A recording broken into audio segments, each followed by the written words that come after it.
சின்ன பிள்ளைங்க நான் I remember when I was very small, எனக்கு ஒவ்வொரு டைமும் நான் எக்ஸாமுக்கு போகும்போது I will get a new pad and new pencil or pen. ஒரு புது ரைட்டிங் பேட் ஒன்று கிடைக்கும், ஒரு புது பென் ஒன்று கிடைக்கும். ஸோ ஐ ரிமெம்பர் என்னுடைய 10th ஸ்டாண்டர்டில் ஒரு புது ரைட்டிங் பேட், ஒரு ரெட் கலர் ரைட்டிங் பேட் கிடச்சிச்சு. இப்போ அது வந்து ரொம்ப யூனோ எப்படி சொல்கிறது, ரொம்ப சைல்டிஷாக இருக்கும், ரொம்ப ரொம்ப போரிங்காக இருக்கும். பட் நான் சொல்கிறேன், ஏன்னா நான் அன்றைக்கி ஃபீல் பண்ணும்போது இட் வாஸ் வெரி நைஸ். அந்த கிளிப் இருக்குல்ல, அந்த கிளிப்பை இப்படி மாட்டி இப்படி மூடுற மாதிரி ஒரு ரைட்டிங் பேட். அதுக்கு முன்னாடினா எப்படி இருக்குன்னா, இப்படி அமுக்குனா ஒரு மாதிரி திறக்கும், அந்த மாதிரி தான் இருக்கும். இது ஃபஸ்ட்டு இப்படி வந்துருந்துச்சு.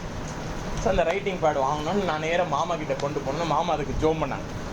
ஜோம் பண்ணிவிட்டு மாமா கொடுத்துட்டு சொன்னாங்க, என்னுடைய ஃபவுண்டன் பென் ஒன்று இருக்குது, ஒரு ஹீரோ பென்னு, அதை நான் உனக்கு தரேன், அதை வச்சு நல்லா எழுதணும் பார்ப்போம் அப்படின்னாரு.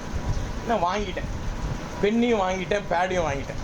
நேராக வெளியில் வந்தேன், நான் தான் ஸ்டேட் ரேங்கர் அப்படின்னு சொன்னால் அவங்களுக்குலாம் எப்படி இருக்குது? பென்னு பேடு மட்டும் வச்சுக்கிட்டு வெளியில் வந்துட்டு நான் தான் வாங்கிட்டேன், ஸ்டேட் ரேங்க் எடுத்துட்டேன் அப்படின்னா எப்படி இருக்குது? படிக்கணும், அதுக்கப்புறம் அதை போய் அங்கே ரீப்ரொடியூஸ் பண்ணி எழுதணும். எழுதிட்ட பிறகு ஆசிரியருக்கு திருத்துறவன் கண்ணில் என்ன ஆகணும்? தயவு கிடைக்கணும். தயவு கிடைச்சி மார்க் என்ட்ரி பண்ணுறவன் கரெக்டாக என்ட்ரி பண்ணணும். இது எல்லாம் முடிச்சுட்டு ஒரு அவுட் ஒன்று வரணும். அதில் நம்ம ஒழுங்காக வந்தால் தான் அது என்னது, அந்த பேடு வாங்கினதுக்கும் அந்த பென்னு வாங்கினதுக்கும் ஒரு அர்த்தம். Just because I have that pad and just because I have that pen, it doesn't mean I won the race. Race எப்படி இருக்கணும்? நம்ம ஓடினா தான் ஜெயிக்க முடியும்.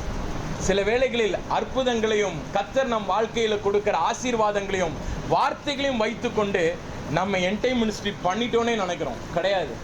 It doesn't work that way. How does it work when we do something for the Lord? என்ன செய்யணும் ஆண்டவருக்காக? என்ன நம்ம ஆண்டவருக்காக செய்கிறோமோ அதுதான் என்ன செய்யும்? It must propel us.